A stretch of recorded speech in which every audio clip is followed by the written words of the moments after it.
Boa noite, pessoal. Tá iniciando aqui a gravação já.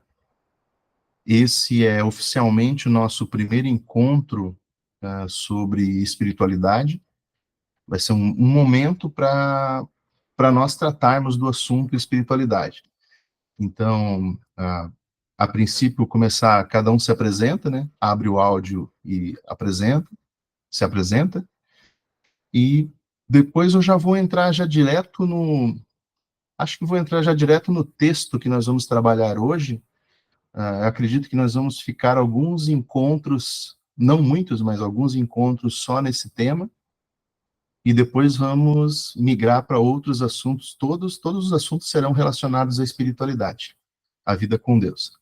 Eu sou o Fernando, moro em Chapecó já há uns 7 anos, sou casado e tenho uma filha de 5 meses. Eu sou o Anderson, moro em Chapecó desde que nasci. Sou casado também, tenho uma filha de 12 anos.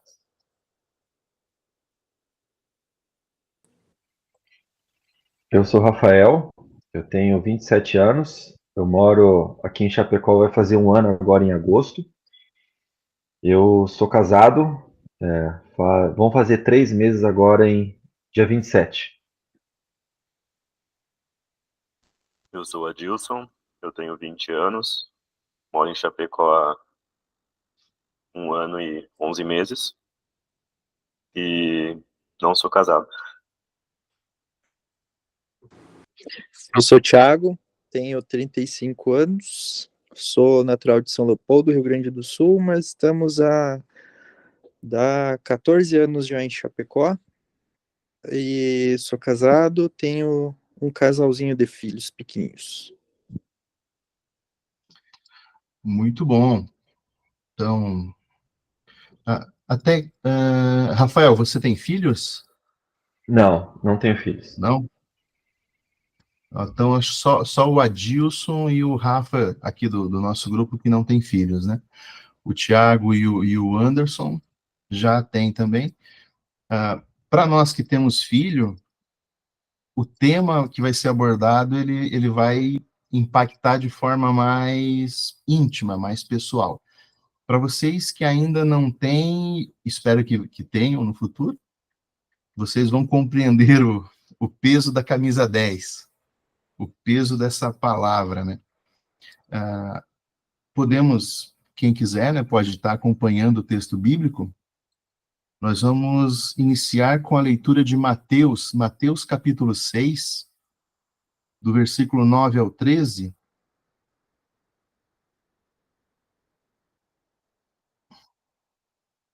Mais dar uns minutinhos para vocês encontrar. Mas nós iremos nos deter só no versículo 9. Mas aí eu vou fazer a leitura total do texto, né? Repete aí, Fernando. Mateus? É a oração do Pai Nosso. Mateus, capítulo 6, versículo 9 ao 13.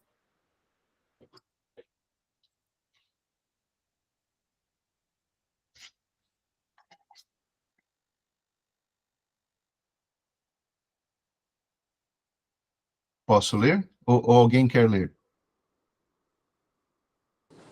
Vamos por Posso ti. ler? Tudo bem. Essa é uma passagem interessante que os discípulos pedem ao Mestre Jesus que os ensine a orar. Tem toda uma introdução, né? Mas nós vamos direto aqui à oração proposta, ao modelo, né? No versículo 9. Pai nosso que estás nos céus, santificado seja o teu nome.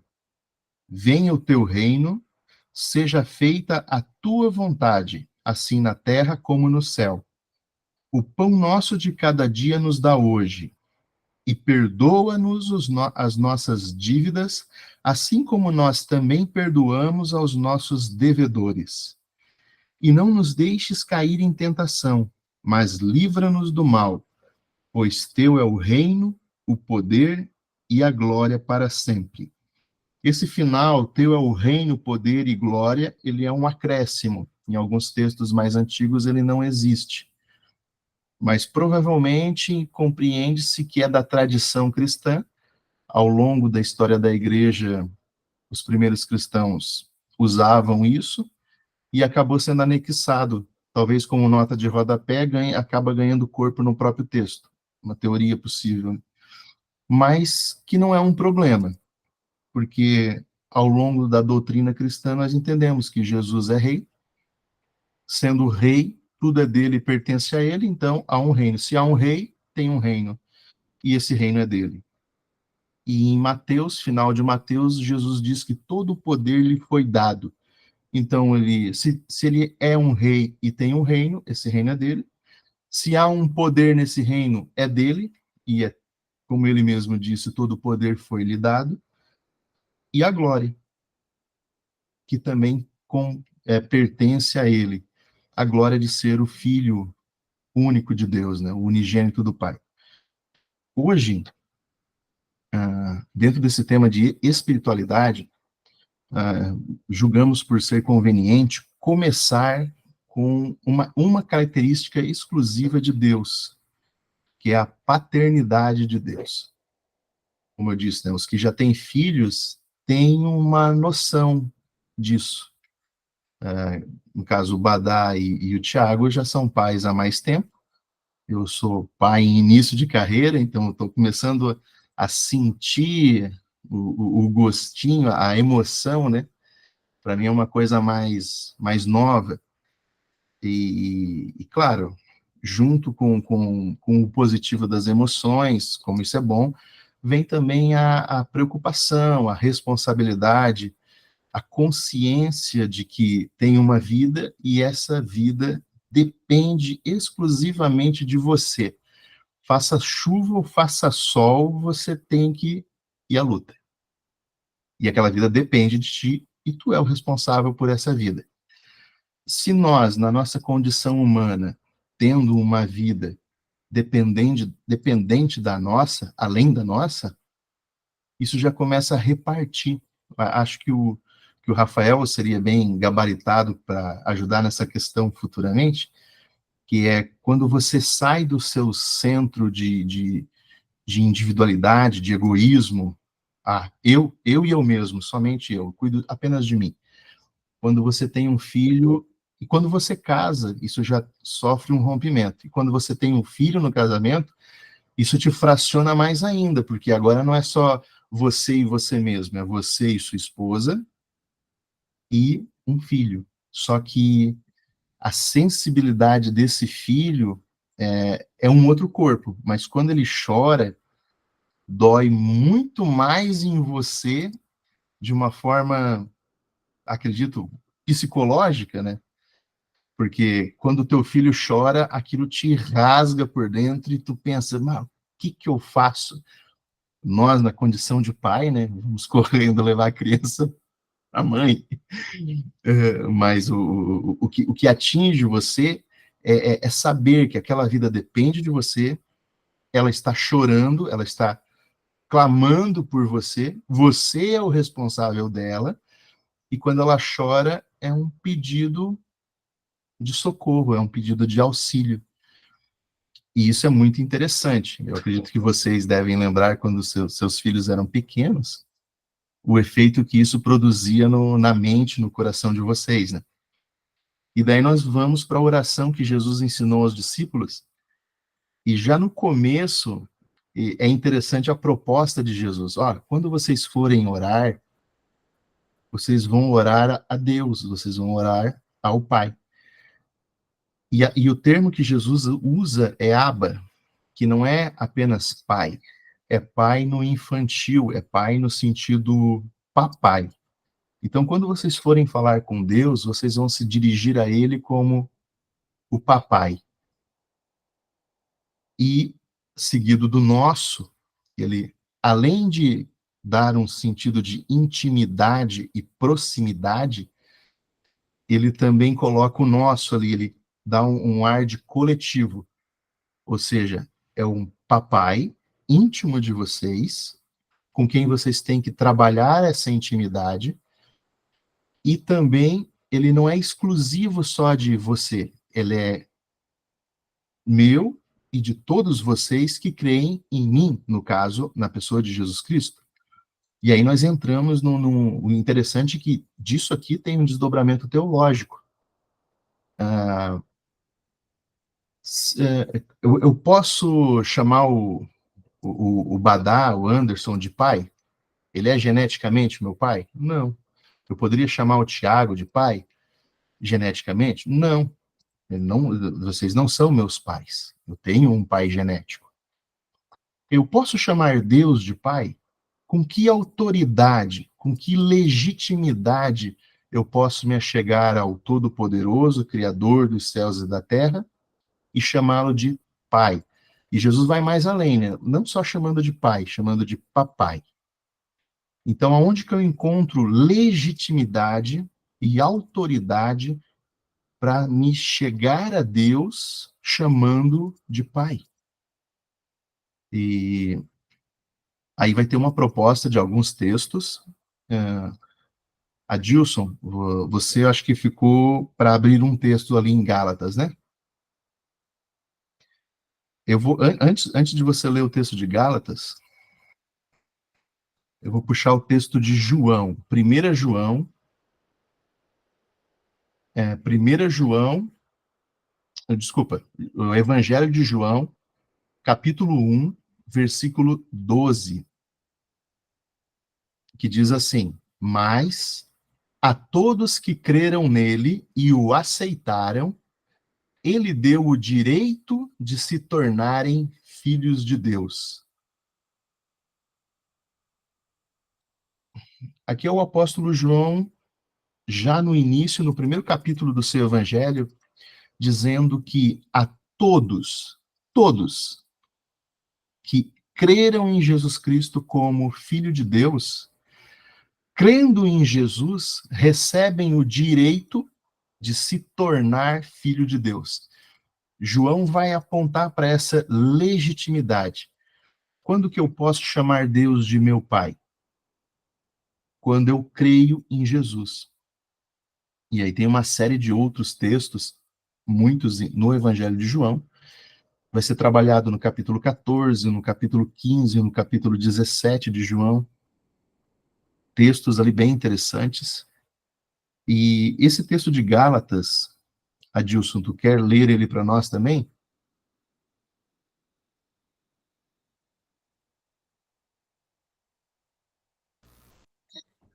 Seria Gálatas, da onde até onde? 4. Gálatas, capítulo 4, o versículo 4 e 5. Uhum. Diz assim: vindo, porém, a plenitude do tempo, Deus enviou seu Filho, nascido de mulher, nascido sob a lei, para resgatar os que estavam sob a lei, a fim de que recebêssemos a adoção de filhos. Agora é teologia paulina. Nós temos a teologia joanina, João, abordando que aquele que crê em Jesus tem o direito. Algumas traduções trazem como poder, mas o direito e o poder está correlato aqui. O direito e o poder de se fazer filho de Deus. E Jesus, ao ensinar a oração, já expõe isso. E, claro, o Evangelho de João é maravilhoso, porque você vai ver em várias passagens do 14, o 15, o 16, o capítulo 16 e o 17, diz, aquele que crê em mim, aquele que ama a Deus, ama a sua lei, ama a sua palavra. Aquele que está na palavra e a palavra está nele, eu e o Pai viremos e faremos morada no seu interior. Também tem outros textos que resumindo de forma bem sucinta, quando você crê em Cristo e a palavra de Cristo está em você e você está na palavra, o pai e o filho que se conhecem, porque quem conhece o pai, senão o filho que estava com ele? E quem conhece o filho, senão o pai? Então, esse jogo de pai e filho que o Evangelho de João faz é muito interessante. E coloca a gente no meio disso, porque eu me torno filho de Deus não por mérito, não por uma conquista minha, por um ato glorioso, por uma batalha, por uma conquista pessoal. Não. Eu sou uma pessoa comum, um qualquer, que por meio da fé exclusiva em Jesus Cristo, não é qualquer fé, é a fé em Jesus Cristo, o Jesus das Escrituras, por isso que a relação com a palavra ela é sempre muito, ela é um vínculo muito forte. E João ressalta isso, e Paulo também. Então nós vamos ter aqui duas teologias, a teologia joanina e a teologia paulina, fortalecendo muito esse vínculo, que é por meio das Escrituras. E claro, João também vai dizer que Jesus é o verbo que se fez carne e habitou entre nós. Então, crendo na pessoa de Jesus Cristo, eu recebo o direito e o poder e o privilégio. E aí aqui vem a parte mais bonita disso. Se nós olharmos para o jardim, Adão tinha comunhão com Deus antes da queda. Todo final de tarde ele se reunia com Deus para bater um papo, tomar um chá, se fosse gaúcho ele ia fazer um churrasco, ou um pernil de ovelha, de cabrito, né, Badar? Então, todo dia, Adão tinha um encontro com Deus. Até que ele recebeu um legado, ele recebeu um decreto, ó, todas as árvores é lícito você usar, exceto a árvore do centro do jardim, essa é exclusiva de Deus, você não pode mexer. Se você desobedecer e tocar nela, você estará pecando, transgredindo a ordem, quebrando a lei, e se você fizer isso, certamente você vai morrer. Deus não disse que talvez, ele disse, certamente morrerás. Enfim, todos sabem o desfecho. Eva é seduzida. Interessante ressaltar aqui que Eva não recebeu o decreto, a ordenança. Quem recebeu a ordenança foi Adão. Então, Adão é o responsável. O que Eva faz é automaticamente culpa e responsabilidade de Adão. Então, ele é o responsável por aquilo ali. Por isso que Deus vai cobrar de Adão. Adão, onde você está? Chega no horário de costume, no final da tarde, na viração do dia, Deus se achega, Adão escuta os passos de Deus, Adão e Eva escutam o chegar de Deus e se escondem. Ali manifestam culpa, vergonha. Aí mais um tema interessante para o Rafael trabalhar depois também, né? Sentem culpa. E claro, Deus sabe de todas as coisas, sabia o que aconteceu, né? Adão, por que tu está se escondendo, Adão? Me diz o que aconteceu. Disse, Senhor, é que eu percebi que eu estava nu, eu estava exposto e tive vergonha. Mas quem te disse que tu estava nu? Quem disse que tu, enfim, os teus olhos por acaso se abriram? Você fez o que não era para fazer? Sim, a mulher que tu me deu fez isso. Daí já jogou a culpa no outro.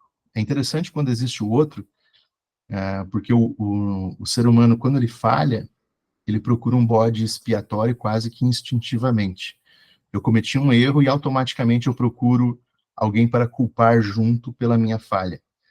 Adão, acho que é o precursor disso, né? Já procurou um outro para pôr a culpa. A culpa é da mulher que tu me deu. Deus vai inquirir de Eva, Eva vai jogar na serpente. Aí Deus dá um pequeno decreto. Bom, por conta da atitude de vocês, a morte entra no mundo e o sofrimento também. Alguns teólogos entendem que o sofrimento é um grande pedagogo que vai nos ensinar a vida, ou a dureza da vida. É interessante, mas isso já é um outro tema para uma outra abordagem. O que compete aqui nessa ideia é que, mesmo Adão falhando e sendo retirado do jardim, sendo expulso do jardim, Deus não o abandona. Tem um tratar de Deus com Adão.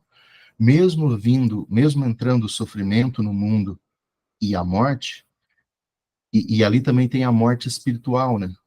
O rompimento do elo, da união de Adão com Deus, há um rompimento, o pecado causa esse rompimento, que depois é anunciado que da semente da mulher virá um, que é uma anunciação de Jesus Cristo, onde da semente da mulher virá um que vai religar novamente o homem a Deus. É a pessoa de Jesus.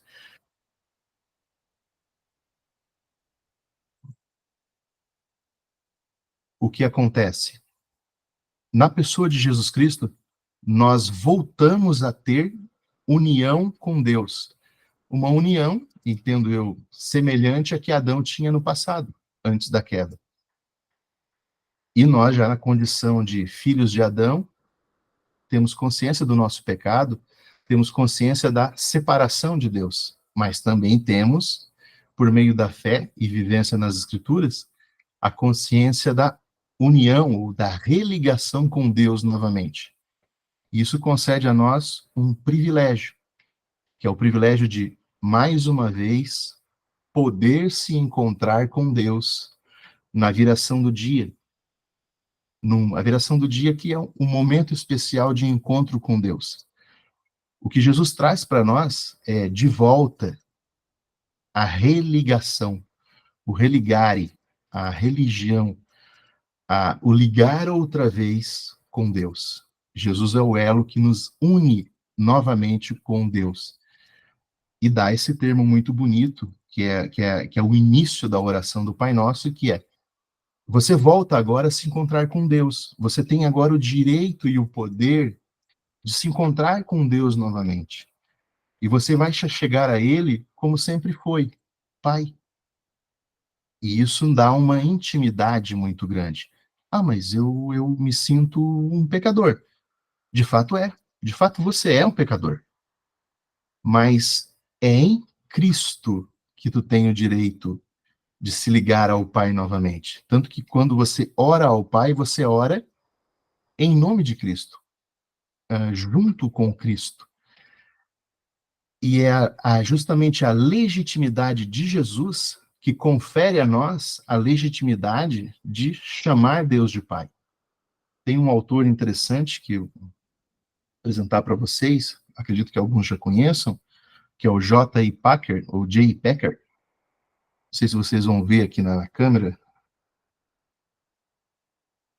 Aqui ele está abordando a oração do Pai Nosso, e ele faz uma colocação interessante, que somente o cristão teria esse direito de se chegar a Deus e abordar ou chamar Deus de papai, que o Abba aqui da oração do Pai Nosso, Abba, não é apenas a ideia de pai, mas é a ideia de pai no infantil, é a ideia de papai, de alguém íntimo, é pai no termo mais íntimo e familiar, do grupo próximo de pessoas que estão com você. Vocês que já têm filhos, eu imagino que deve ter aqueles apelidos de família que só você diz para sua esposa, que só a sua filha diz para você, enfim, aqueles termos bem íntimos e particulares que são usados só entre vocês. É mais ou menos essa ideia.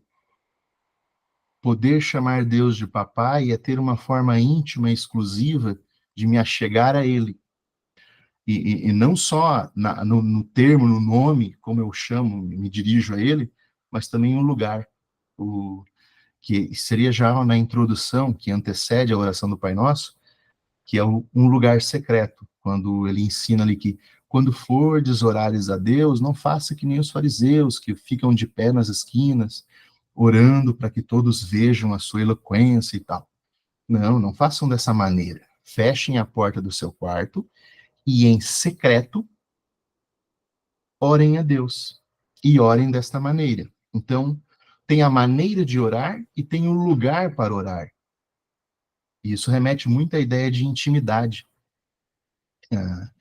No caso, o restante da oração do Pai Nosso, ela tem muito conteúdo, mas só nesse versículo 9, a ideia de chamar, de se aproximar de Deus, de voltar a ter elo, ligação com Deus, por meio de Cristo, e poder chamar o Pai, Deus de Pai, tem um significado muito grande, muito rico, e que pode ser conferido em outros textos. Claro que se vocês usarem as literaturas indicadas,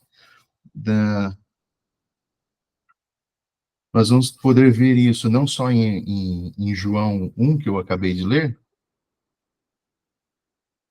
mas vai estar vendo acerca dessa união em João 14, João 13, João 15, João 16, vai encontrar o apóstolo João tratando disso de forma cíclica. Ele sempre dá uma volta, e nessa volta ele vem e trata sempre dessa ligação, dessa união do homem com Deus.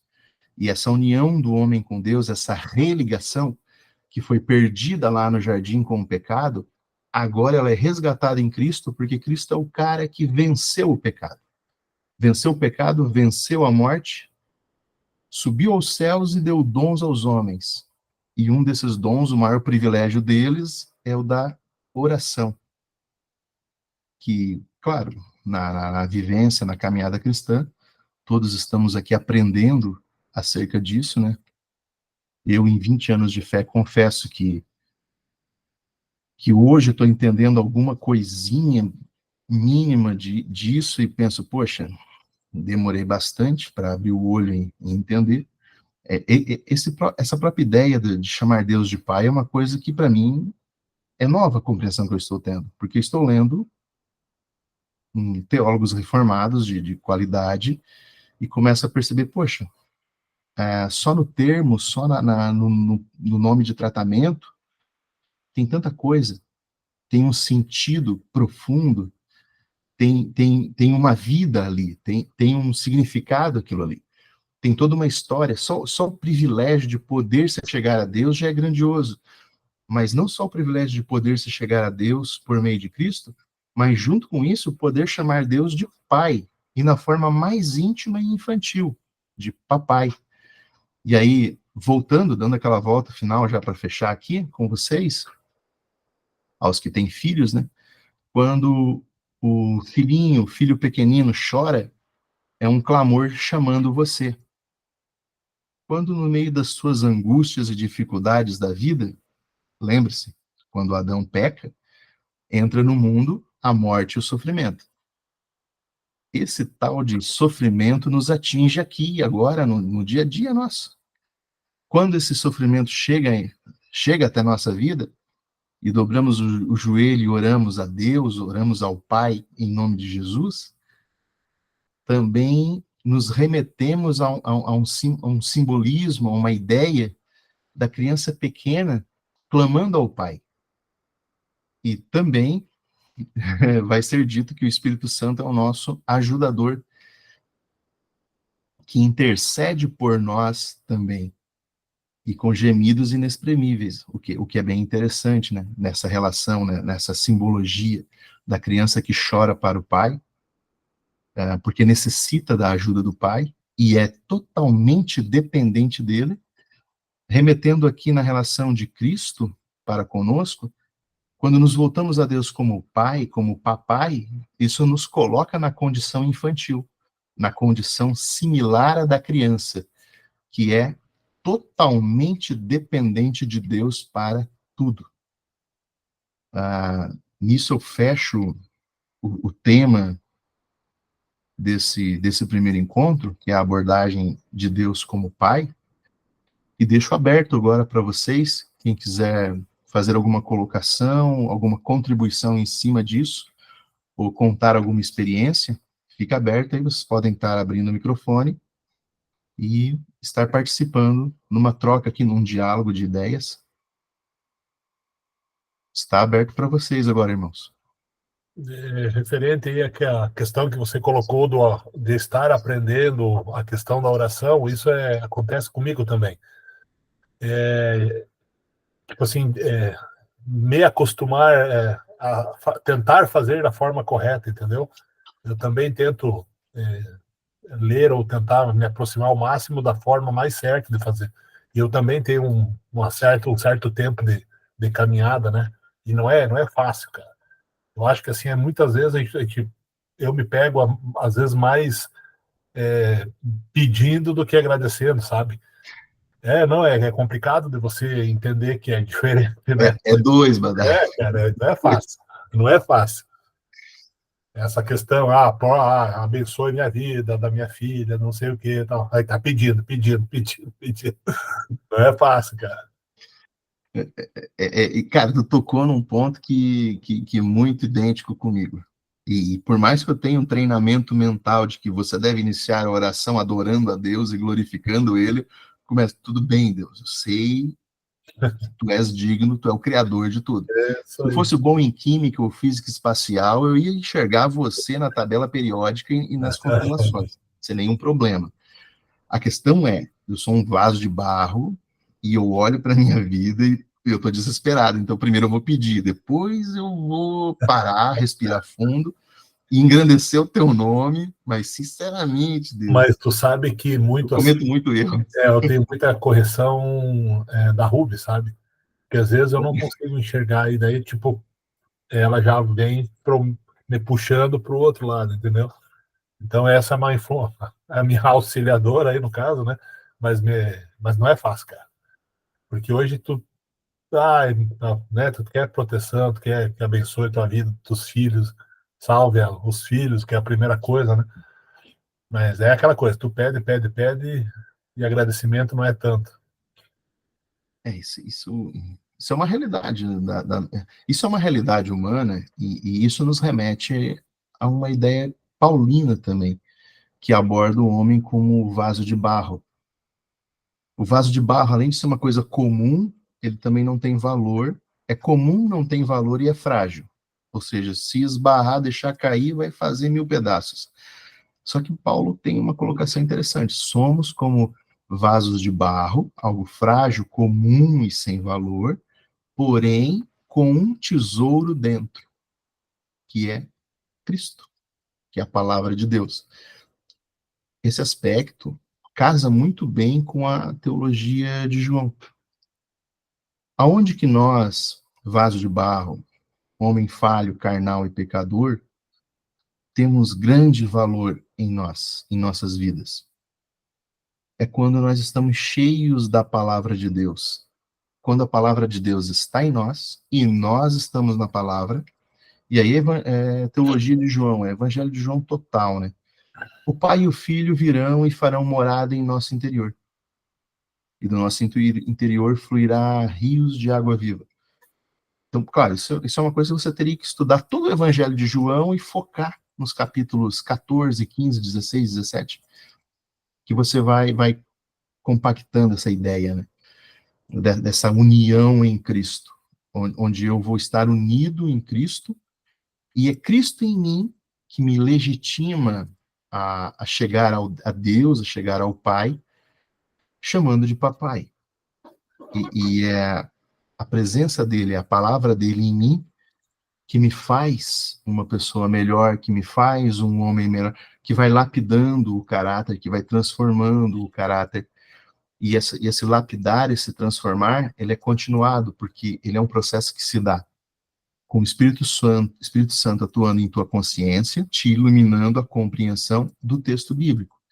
E é justamente o texto bíblico que vai te lapidando, que vai quebrando as pontinhas, tirando as arestas, as quinas. É interessante nisso também, quando Jesus ora pelos discípulos, também no Evangelho de João, se eu não me engano, vai ser no 17, se eu não me engano, que ele ora pelos discípulos e ele diz assim: Pai, eu não peço que você os tire eles do mundo, mas eu peço que você guarde eles, que eles vençam o mundo e tal, mas eu te peço, Pai, que santifique eles, purifique eles, mas purifica eles na tua palavra, purifica eles na verdade. A tua palavra é a verdade. Então, quando Jesus ora pelos discípulos, ele diz: olha, Pai, purifica eles na verdade, ou seja, é a verdade que nos santifica. Mas daí eu pergunto, tá, mas qual verdade? Ou o que é a verdade? Na sequência, Jesus vai dizer: olha, a tua palavra é a verdade. Então, Jesus está orando ao Pai, pedindo que o Pai santifique os apóstolos na verdade, porque é a verdade que trabalha e opera em nós. Mas o que é essa verdade? Daí Jesus conclui: essa verdade é a palavra. É pelo caminho da palavra que nós aprendemos a vontade de Deus. E isso é para a vida inteira. Então, nós vamos vivendo, errando. À medida que vamos vivendo e errando, olhamos para a Escritura e nas Escrituras nós vemos que erramos. Se eu viver a vida inteira sem examinar a Escritura, eu não vou ver erro nenhum, eu não vou ver falha nenhuma, eu vou achar que está tudo bem. Eu não vou ter um feedback da verdade. Eu vou ter só um feedback do meu próprio espelho social, do meu próprio narcisismo, egoísmo, vaidade. Eu vou achar que está tudo bem. Mas isso Mas aí daí, quando acontece até, te interrompendo aí, nós estamos, eu não sei, a gente está fazendo o estudo bíblico no domingo ali, a gente estudou os 10 mandamentos ali. Cara, era 10 mandamentos e todos tu peca, todos. Aí o Kleber vem dando faconada nos dedos, assim, né? Não é fácil, cara. O pecado é uma coisa séria. É que é tudo muito mais profundo, né? É que nem a gente está falando aí sobre a oração do Pai Nosso. Cara, a gente não passou do Pai Nosso hoje, Sim, pois é. nem entendeu? O dá. começo. E o quão profundo vai, e tu vai entrando e tu vai cavando com o que a Bíblia nos orienta, sabe? E essa questão lá que o Badá trouxe do domingo, do estudo que foi feito, que até o Kleber passou bastante sobre os 10 mandamentos ali, realmente, assim, quando ele entrou dentro de cada um e tal, como a nossa visão é muito superficial, sabe? E o quanto está sendo importante a gente ter esse aprofundamento da palavra, sabe? Isso que a gente tá começando hoje, né, é algo que eu espero que perpetue por muito tempo. É só o começo, né, de algo muito grande que a gente espera que se torne, mas não só pelo fato de ser da UPH ou pelo fato de ser para homens, mas pelo aprofundamento teológico que a gente vai entrar, entendeu? Então, isso tá sendo tão bom quanto o domingo, né? Badá, eu acho que o Badá também participa lá no domingo, sabe bem como é que tá sendo. É muito profundo, assim, o quanto entra, e daí tu vê o quanto o teu conhecimento é raso, e o quanto é importante esses momentos, porque te traz novas visões em relação a Deus, em relação ao teu momento com Deus, ao momento teu espiritual, ao momento teu familiar, entendeu? E acaba fazendo uma reflexão aonde começa a criar raízes que vão se ramificando para várias áreas. Entende? Então, isso aí, cara, eu acho que está sendo muito legal, assim, muito legal mesmo. Uma forma nós, assim, além desse estudo que tu está colocando aí, Thiago, serve o exemplo para nossa filha, entendeu? Pelo fato dela ela tá inserida, tipo, o máximo possível dentro da igreja, entendeu? Tanto escola bíblica, culto, tudo que pequeno grupo. Então ela está inserida. Hoje eu sempre converso com o Kleber, que o Kleber, desde sempre, desde pequenininho, o pai dele é presbiteriano e ele participava. Então ele tem uma visão, um estudo, um negócio muito. É legal de conversar com ele em função disso. Então é o que tu tá falando, Thiago, de nós, assim que der, sempre puder, tá participando, entendeu? Tá aprofundando, tá inserido nesse meio. É até um modo não só de proteger, né, mas de criar raiz que vai passar de geração em geração, entendeu? A gente tem que criar uma raiz forte, aonde a gente também acaba se tornando a raiz dos nossos filhos e colocando a direção, né? A nossa função como pais é dar o caminho, né? Então, eu acho muito bom a gente estar, né, falando bem sobre isso, porque é a gente também respeitando o que a palavra nos orienta, né? Então, eu acho que é muito pertinente esse assunto, assim, a ser tratado, e o quão profundo que está sendo, sabe? Isso alegra, assim, acho que a gente e dá uma paz, assim, de certa forma, né? Eu conversei né, essa semana com a Shelly sobre essas questões com as crianças e tal, e realmente é o quanto muda, né? Até a escola que a gente escolheu para os nossos filhos, né, foi justamente por causa de evitar alguns atritos teológicos também, Isso aí. entendeu? E evitar entrar coisas na mente deles agora, porque agora que a mente deles está sendo formada. Então, quanto maior for a atividade em relação a direcionando a Cristo, direcionando ao caminho, a verdade, a vida e tudo mais, mais preparados eles vão estar para enfrentar situações mais difíceis. Por quê? Porque depois vai vir um mundo em cima deles. E isso é uma coisa que a gente falou vindo do culto para casa com as crianças, né? O quanto a gente protege eles e eles não veem isso agora, eles só vão entender isso depois, em relação ao que o mundo pode fazer. Porque às vezes um castigo, às vezes uma conversa um pouco mais áspera com eles, não é no intuito de querer ser rude ou ruim, mas é no quesito de que existe um erro que eles precisam consertar, entendeu? E a gente está tentando mostrar o caminho e o quanto é importante esse caminho, entende? Então, eu acho muito pertinente, assim, e o quanto mais profundo a gente entra, mais coisas a gente vê ainda que a gente pode melhorar, que a gente pode evoluir, e a importância de tudo ser cristocêntrico, né? Ter sempre Cristo no centro, centro da nossa família, centro da nossa igreja, centro da palavra, centro do nosso estudo, centro da nossa espiritualidade. Então, é muito pertinente, assim, tudo que está acontecendo. Eu fico bem feliz mesmo, bem feliz. Estava até falando hoje isso antes com o Fernando, né, Fernando? Me alegra, né, de verdade, a nossa igreja, né? Me alegra o que a gente está construindo, o quanto que está movimentando, o quanto que os grupos não estão se ramificando dentro da igreja, como era uma preocupação com a construção, né? Então a gente vê que a igreja ela tá embutida ainda nos PGs, está embutida nos estudos bíblicos que a gente tem no domingo, está embutido nas sociedades internas.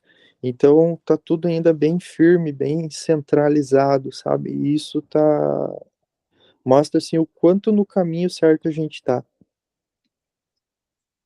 É interessante também, claro, né, a centralidade da nossa fé é Cristo, e a questão é qual Cristo? É Jesus. Tá, qual Jesus? Jesus da onde? Jesus da minha cabeça, Jesus da minha emoção, Jesus da Netflix? Qual Jesus? O Jesus das Escrituras. Então, você começa a perceber que no culto, a centralidade do culto é a Escritura. E o Jesus que me interessa não é outro senão o Jesus, Filho de Deus, segundo as Escrituras. Então, isso já diz tudo. Aliás, isso é a fotocópia do presbiteriano, né? Se não tem escritura, não tem culto, não tem mais nada. Tem que ter a escritura e tem que estar na escritura. Como diz Paulo, os pés têm que estar calçados no evangelho. E não é qualquer evangelho, é o evangelho da graça de nosso Senhor Jesus Cristo. Então não é qualquer Jesus, é o Jesus das escrituras. E eu vejo como é bom você estar numa igreja que tem um pastor bem capacitado. Ou seja, um pastor que foi bem preparado, experiente. De todos os, eu não posso falar de pastores da televisão, mas de pastores que eu convivi, que eu congreguei pelas igrejas onde eu passei nesses 20 anos. Conheci homens usados por Deus, homens de piedade e vida exemplar, mas para mim a característica maior do pastor é a pregação, porque eu vejo o pastor no púlpito. Claro, a visita em família é importante e tal, né? O aconselhamento é importante. Mas para quem trabalha o dia inteiro, você vai na igreja só no domingo, que é quando você tem a sua oportunidade de ir. E chega lá no domingo cansado, só aquele dia que você tem que estar, o cara que está ali, ele tem que levar isso muito a sério e ser profissional, assim como nós somos profissionais na nossa, de segunda a sexta no nosso trabalho. Eu espero do pastor o profissionalismo necessário dele no domingo, no púlpito, trazendo uma mensagem bíblica. Independente se vai ser um sermão expositivo ou se vai ser um sermão temático, mas que seja bíblico, com uma boa interpretação bíblica. E falando aqui do nosso pastor, o Sadi, ele é um dos melhores que eu já pude congregar, cara. Conheci um outro pastor também muito bom, que inclusive é amigo pessoal meu, mas o Sadi é um dos melhores. Então, a igreja de Chapecó, ela tem que adorar a Deus e agradecer porque tem um cara bem capacitado. Às vezes eu vejo um irmão ou outro, mas demora muito, o culto, a pregação é muito longa no domingo. Dá vontade, querido, eu já congreguei em igreja que ficava 1 hora cantando, e senta, levanta e bate palma e vira cambalhota, e passava-se 2 horas e entregava o microfone para o pregador, o pastor, e ele trazia uma mensagem de mais 20, 30 minutos só, e infelizmente era uma mensagem que nem o texto bíblico o cara leu, e daí eu ficava triste, poxa, eu trabalhei de segunda a sexta, estou cansado, saí de casa, gastei dinheiro com passagem, com gasolina, chegar na igreja, ficar 2 horas e meia na igreja, ouvir um monte de besteira, e nem o texto bíblico foi lido, e isso, cara, isso dá uma sensação de perda de tempo tão grande. E daí tu chega aqui numa igreja presbiteriana, você vê, poxa, o texto bíblico está no centro do culto. E quando esse texto bíblico é tratado, ele é tratado com seriedade. E o pastor, ele preparou aquilo ali muito bem. Ele não só foi bem treinado no seminário e qualificado lá, mas quando ele saiu lá do seminário, ele levou a sério a função que ele recebeu, e ele se dedica a ela com esmero, com zelo, com amor, com capricho, e dá a nós uma pregação de domingo excelente. É um sermão expositivo. E quando eu fiquei sabendo que ia ser o livro de Josué, agora o livro da vez, disse, poxa, é um livro maravilhoso. O livro de Josué é a mão e a luva, né, para o nosso tema de espiritualidade. E Josué casa perfeitamente, porque é o momento que o povo foi liberto já do Egito, está no meio do deserto, e no deserto, com Deus, ele vai conquistar, e a conquista ela é aos pouquinhos. E a conquista envolve santidade, comunhão com Deus e luta. E é exatamente o que nós vivemos hoje. Né? Vocês mencionaram a apreensão, o temor da educação dos filhos. Bom, minha filha tem 5 meses, e eu já imagino horrores e apavoros em relação a isso que vocês acabaram de comentar. A educação, a formação da criança é uma das coisas mais fundamentais que existem. E aí vinha um certo desespero no meu coração. Depois eu estava pensando, não, mas peraí. O povo judeu não teve nação por muito tempo. Depois que os romanos destruíram o templo e expulsaram eles da região, eles viveram espalhados pelo mundo sem nação. Só que até hoje, claro, depois de fundado o Estado de Israel, né? Mas até esse período todo que eles ficaram espalhados pelo mundo, educação nunca foi um problema para o povo judeu. E era um povo que nem terra tinha, que nem Estado tinha, que não tinha escola, que não tinha nem sinagoga em muitas regiões. Por que educação nunca foi problema para um judeu? Independente se ele estava na Alemanha, na Rússia, na Polônia, em qualquer região da Europa, ou Espanha e Portugal, educação nunca foi um problema para o judeu. E vocês sabem por quê? Porque o judeu cria o seu filho ensinando na Torá.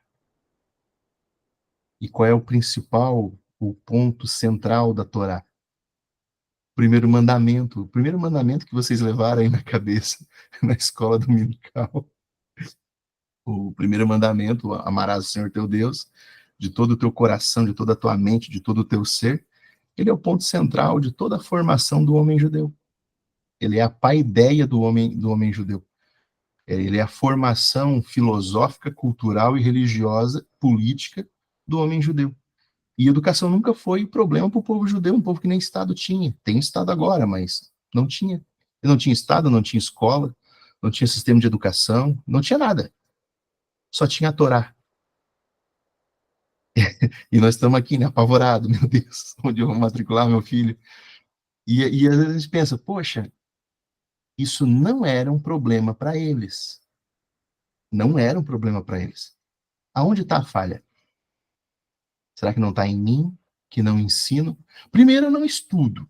Primeiro, eu não estudo. Se eu não estudo, eu não tenho capacidade de ensinar. Daí eu não estudo, não estou apto a ensinar, e não tenho condição de ensinar meu filho. E acho que o homem, como sacerdote do lar, ele está falhando. Eu falo isso por mim mesmo. Agora que eu comecei com a minha esposa, ler a Bíblia junto com ela. Eu nunca fiz isso em 8 anos de casado. 8 anos de casado, e agora, nesse mês, agora que eu comecei a ler a Bíblia junto com ela. É uma situação bem delicada, né? Porque eu me peguei pensando nisso. Eu sou responsável pela educação da minha filha, estou preocupado em que escola eu vou colocar ela daqui a alguns anos, mas o povo judeu nem escola tinha. Onde é que está o erro? E, de repente, o desagradável, o erro parece que está em mim. Na minha responsabilidade ou na minha irresponsabilidade perante o chamado de Deus, que é um chamado para as Escrituras, onde eu estou nu, que nem Adão, me escondendo atrás da moita e dizendo, ó, Senhor, ajuda uma escola bem boa para me botar meus filhos. Ah, cara, quem é o pai? Ah, sou eu. E o pai ensina. Ensina para a vida. Onde é que é a sala de aula de Deus na vida de vocês? É a vida? Onde é que é o quadro onde Deus escreve as lições? É o coração de vocês. Deus, a sala de aula de Deus é um lugar secreto no teu íntimo, onde o quadro negro que ele escreve é o teu coração, e como o profeta disse, eu não vou mais escrever em tábuas de pedra, eu vou escrever a minha lei no coração de vocês. Ah, querido profeta Jeremias, né, abençoado. A falha, infelizmente, irmãos, ela está em nós, no nosso relaxamento, acomodação, a gente se acomoda. Então, nós terceirizamos a responsabilidade. Ah, eu sou o pai, mas educar é coisa do professor. Tá, daí o professor vai lá e mete um monte de loucura que é contra os teus valores. Quem que está perdendo? É você e sua família. É você e seu filho. E eu te pergunto, se eu pegar um martelo e bater no teu dedo, vai doer. Mas se eu pegar e bater no dedo do filho de vocês, vai doer mais em quem? O filho é a parte mais sensível do nosso corpo, embora não seja o nosso corpo. Bate num filho nosso e aquilo te rasga por dentro. Também te transforma, né? Vira numa coisa. Nós botamos os nossos filhos a apanhar na rua todos os dias com ideias mundanas. E depois nos jogamos aos pés do Senhor. Senhor, pelo amor de Deus, me ajude. Né? E aí? Onde foi a minha imprudência? Foi lá no chamado de Deus para o sacerdócio do homem no lar. Que claro, eu estou pegando pesado aqui, mas eu estou pegando pesado porque é uma coisa que me atingiu há alguns meses, pensando nisso. Eu pensei, poxa vida, educação é uma coisa muito importante, mas o povo judeu nem Estado tinha e nunca foi um problema para eles. E nós, cristão? O judeu é o filho legítimo, nós somos o cristão, o filho adotivo, ou o ramo enxertado. Eles são o ramo original, nós somos o ramo enxertado. Se o ramo não dá fruto, corta. Como eu vou dar fruto bom? É muito claro o texto de João. Se o ramo não está em Cristo, ele não tem condição nenhuma. E mais uma vez a teologia joanina da união, né? Da união nossa com Cristo. Se eu estou unido em Cristo e estou na palavra, eu posso estar, sim, preparado a ensinar grandes valores E isso tem um desdobramento incrível, tá? Eu tinha um professor de teoria literária que dizia, ele era ateu, marxista. Ele diz o seguinte, quem não tem ciência nem arte, se apega à fé. Porque não tem conhecimento científico e não tem arte, não tem capacidade da estética, da beleza, da poesia. Então vai para a religião, vai para a fé. Só. Eu penso que quem tem fé tem arte e ciência, as três numa coisa só. E isso forma o homem. Ok? Adilson, pode. Só comentar com vocês, eu não queria atrapalhar, você estava falando muito bem, mas só comentar com vocês. Tu falou a respeito da oração hoje, né? Sobre essa proximidade com Cristo. A questão do Abba Pai, do Paizinho. E hoje eu estava lendo o livro do profeta Isaías e eu tomei um puxão de orelha numa parte aqui. Eu vou fazer a leitura, é um versículo só. É Isaías 57:15, que diz assim: Porque assim diz o alto, o sublime, que habita na eternidade, o qual tem o nome de santo, habito no alto e santo lugar, mas habito também com o conflito e abatido de espírito. Muitas vezes nós temos uma base muito boa na Bíblia, na oração do Pai Nosso, coisas que nos fortificam e nos direcionam para ter uma comunhão com Cristo. Mas por mim mesmo, eu percebi que há um bom tempo eu me referia a Cristo como um ser mítico e distante. Quando você lê a Bíblia, ela não fala da localização de Cristo no universo, mas fala que ele está acima. E a visão que eu tinha era basicamente essa: Deus está acima, ele está longe. Então, mas Deus, ele está junto a nós, realmente. E hoje você lendo ali a oração do Pai Nosso, tomei mais um puxãozinho de orelha, né? A estrutura está aqui, Cristo te possibilita ter essa proximidade, mas o que você está fazendo, o que você tem no seu íntimo em relação a isso? Foi um pequeno puxãozinho de orelha, assim. É interessante você mencionar Isaías, porque Isaías 63:16 e 64:8, ele apresenta a ideia de Deus como Pai. No 63:16, ele vai dizer o seguinte: mas tu és o nosso Pai. E no 64:8, Senhor, tu és o nosso Pai. Isaías já está dando essa dica de que Deus é Pai. Eu não sei se eu mencionei com vocês, ou se foi só em off com o Tiago, quando Deus usa Moisés para tirar o povo de Israel de dentro do Egito, na travessia do Mar Vermelho, aquilo ali tem uma simbologia muito rica, que representa também o nascimento de Israel como povo. Assim como a mulher, quando dá à luz, rompe a bolsa e sai o líquido amniótico, assim como o povo passou a pés secos por dentro do mar, e aquilo ali representa, aquelas águas representam o nascimento de um povo que está passando por ali, saindo dali, e saiu dali Israel, filho de Deus. Aquilo ali é uma representação do nascimento, não de uma pessoa, mas de um povo, ou de um coletivo social, de um Estado. E daí vem Moisés, pela graça de Deus, e concede a lei. A lei é o que vai lapidar aquele amontoado de gente a se tornar um povo, uma sociedade organizada.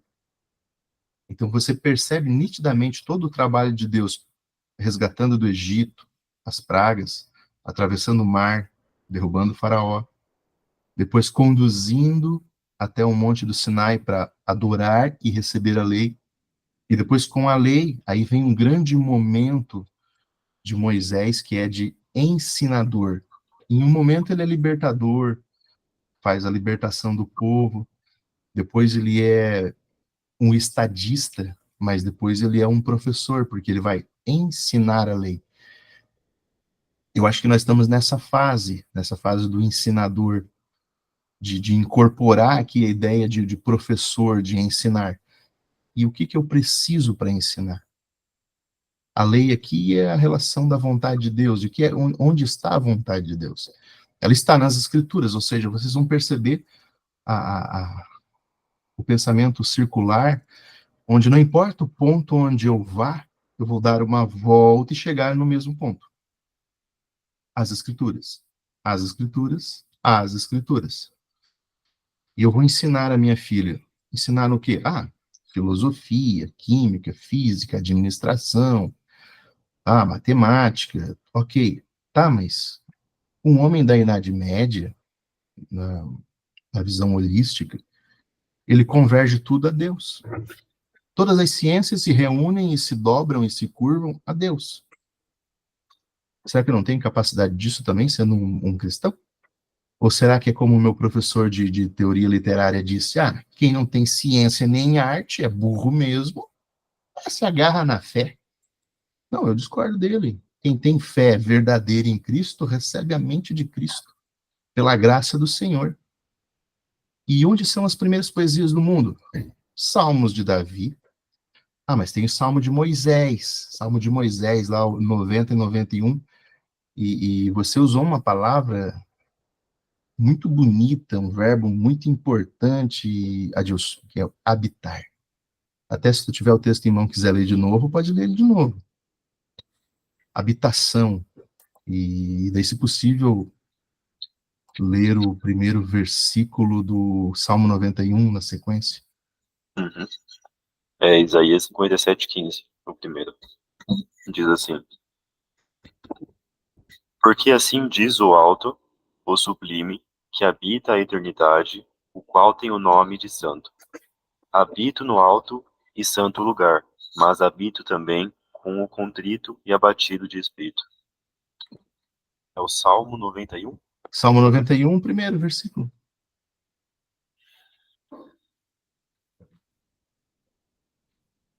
É uma troca bem interessante aqui, uma relação de troca bonita, bem poética. Meu professor ia adorar isso. O que habita no esconderijo do Altíssimo. Exatamente. No pequeno grupo nós abordamos isso rapidamente, né, Tiago? A diferença de habitar e passar. Eu passo todo dia pela cidade de Arvoredo, mas eu não me detenho lá, eu não habito lá. Mas todo dia eu habito em Chapecó, eu durmo em Chapecó, eu vivo em Chapecó, minha família está em Chapecó, minha vida está em Chapecó. Ainda que eu não esteja em Chapecó, esteja passando por outros lugares, é em Chapecó que eu habito. Habitar é estar com, e é estar com e estar ali com todo o teu ser. É estar ali por inteiro. Aquele que habita no esconderijo do Altíssimo, ou seja, aquele que está por inteiro no esconderijo do Senhor. E aqui interessante o que é, ou quem é o esconderijo do Altíssimo. Eu posso interpretar numa alusão como a pessoa de Cristo. O esconderijo do Altíssimo é Cristo. Aquele que habita, aquele que está por inteiro. Isso lembra o primeiro Shema, né, o primeiro mandamento: adorarás o Senhor teu Deus de todo o teu ser, de toda a tua mente, de todo o teu entendimento, de todo o teu corpo, de todos os teus bens. Tudo que tu possui, tu adorará a Deus. É você por inteiro adorando a Deus. Quando você habita no refúgio, no esconderijo de Deus, que é Cristo, você habita por inteiro. Você deve habitar por inteiro. Mesmo que isso leve um processo de muitos anos na caminhada cristã. Mas a ideia é você chegar a um ponto de habitar por inteiro na presença de Deus. E a troca que é o que o Adilson leu. Se nós devemos habitar por inteiro no Senhor, mas o que o profeta Isaías diz? Que o Senhor habita em nós. E habitar é habitar por inteiro. E o Senhor habita em nós, habita no contrito, no sofredor. Quem é esse sofredor? Aquele que se vê pecador? Qual é o maior sofrimento nosso? Qual é o maior sofrimento da existência humana? O pecado. E do pecado, a queda. Com a queda vem o decreto da morte e do sofrimento. Se não fosse o pecado, não teria tudo isso. Alguns teólogos entendem, C.S. Lewis é um, né, que entende assim, que o sofrimento é um pedagogo. O sofrimento é um professor que vai te ensinar. Te ensinar a voltar-se para Deus novamente. E muito bom esse texto de Isaías, porque Deus habita com esse sofredor, né? Deus habita no íntimo desses pecadores, dos quais fizemos parte desse seleto grupo. É E isso aí. pessoal, só dando um Oi. tchau para vocês, que eu tenho que ir agora, mas muito obrigado pelo momento aí. Deus abençoe. Tenha uma ótima noite. Valeu, Adi. Acho que é isso aí. Acho que foi um primeiro encontro legal do caramba. Acho que foi bem produtivo. Eu, pelo Passamos menos, me fez refletir pra caramba. estouremos tempo, 30 minutos virou. Não, mas, cara, assim, ó, eu nem quis te chamar e tudo mais, porque acho que foi legal, porque a gente, depois desse tempo, a gente acabou se aprofundando e cavando mais um pouco, e eu acho que a gente precisa disso, sabe, para ganhar uma maturidade maior, como pessoa, como ser, como espiritualmente falando também. Então, acho que foi mega produtivo, acho que valeu super a pena esse tempo. E foi um tema bem preparado, então, cara, parabéns, Fernandinho, aí pela palavra aí, eu acho que fez muito sentido aí, eu acho que foi perfeito. Beleza? Não sei se quer terminar de repente com uma oração, alguma coisa aí para nós. Bom, vamos partilhar um momento. Eu não escutei a voz do Rafael, então vou delegar a ele a oportunidade de despedir a todos em oração. E daí, quando ele concluir a oração, eu já fecho a gravação aqui do texto, ok, pessoal? Rafael, você poderia orar por nós daí no encerramento desse encontro? Certo. Senhor Deus, grandioso és tu, Pai querido, quero te agradecer por esse momento de debates que agregam em nossa vida, que agregam em nossa paternidade. Precisamos de ti, Pai, a todo momento. Como diz sua palavra, já nascemos no pecado, portanto, precisamos de ti, Senhor. Nós, enquanto seres humanos, nós chega um momento que atingimos a nossa independência do nosso Pai terreno, mas de ti, Senhor, precisamos a todo momento. E por meio de ti que podemos em nossa vida ser pais melhores, maridos melhores, portanto, peço a ti, Senhor, que esteja conosco a todo momento, que possamos viver frente à sua palavra. Obrigado, Pai, por tudo que o Senhor provém em nossa vida e que possamos cada vez mais nos aproximar de ti. Obrigado, Senhor. Ora assim, em nome de Jesus. Amém. Amém. Amém. Amém. Amém. Um abraço aí para todo mundo. Valeu, rapaziada. Até mais.